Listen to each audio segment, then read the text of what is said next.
رزق ایک ایسی نعمت ہے جس کی تقسیم کا اختیار ذمہ مالک کائنات نے اپنے پاس رکھا ہے۔ کوئی شک نہیں کہ وہ ہر انسان کو طیب طاہر و پاک رزق عطا فرماتا ہے۔ ہمارے پیارے نبی صلی اللہ علیہ وسلم نے ارشاد فرمایا، جس گھر کے دروازے رشتہ داروں کے لیے بند ہو جائیں، جس گھر میں رات دیر تک جاگنے اور صبح دیر تک اٹھنے کا رواج ہو، وہاں بے برکتی کو کوئی نہیں روک سکتا۔ یہ دو کام کر کے ہم نے اپنے پاؤں پر کلہاڑی ماری ہے۔ نہ ہمارے پیسے میں برکت ہے، نہ وقت، نہ خوشیوں میں۔ ہم اپنے ہی ہر وقت ناراض اور اکھڑے ہوئے ہیں۔ رات دیر تک جاگتے رہنے اور صبح کو دیر سے بیدار ہونے کی خراب عادت ہماری طرز زندگی کا ایک اہم حصہ بن چکی ہے۔ سیدہ فاطمہ رضی اللہ تعالیٰ بیان کرتی ہیں، میں صبح وقت پر سوئی تھی کہ رسول کریم صلی اللہ علیہ وسلم میرے پاس سے گزرے اور آپ نے مجھے پاؤں سے ہلایا اور فرمایا، بیٹی اٹھو، اپنے رب کی طرف سے رزق کی تقسیم میں شامل ہو جاؤ۔ غفلت شعار لوگوں کی عادت اختیار نہ کرو۔ اللہ تعالیٰ طلوع فجر سے طلوع آفتاب تک لوگوں کا رزق تقسیم کرتے ہیں۔ اگر اپنے ضمیر سے پوچھا جائے، واقعی احساس ہوگا کہ ہم کب اٹھتے ہیں، کب گھر والے کا ہاتھ پٹاتے ہیں اور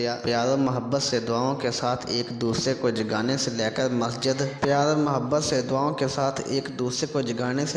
مسجد لے جانے یا گھر میں ہی نماز پڑھنے کے بعد دیگر معاملات میں اہل خانہ کے ساتھ تعاون کر کے مسائل قائم کرتے ہیں یا اس کا الٹ کرتے ہیں۔ ہر آنے والا دن زندگی کا خالی نیاز صفحہ ہوتا ہے، ہمارے لیے ایک رحمت سے کم نہیں۔ اسے ہم کیسے شروع کرتے ہیں، کیسے ہم تمام دن بھرتے ہیں، اس کا ہمیں پہلے سے ہی پتہ ہونا چاہیے۔ ہماری نیک نیتی ہی ہمارے ہر کام کو آسان اور خوشگوار بنا دیتی ہے۔ صبح کے وقت سونا رزق میں بے برکتی کا سبب ہے۔ ہم کبھی جاننے کی زحمت ہی نہیں کرتے کہ یہ بری عادت ہے، ہمیں کیا نقصانات پہنچا رہی ہے۔ اس عادت سے کیسے چھٹکارا حاصل کیا جا سکتا ہے؟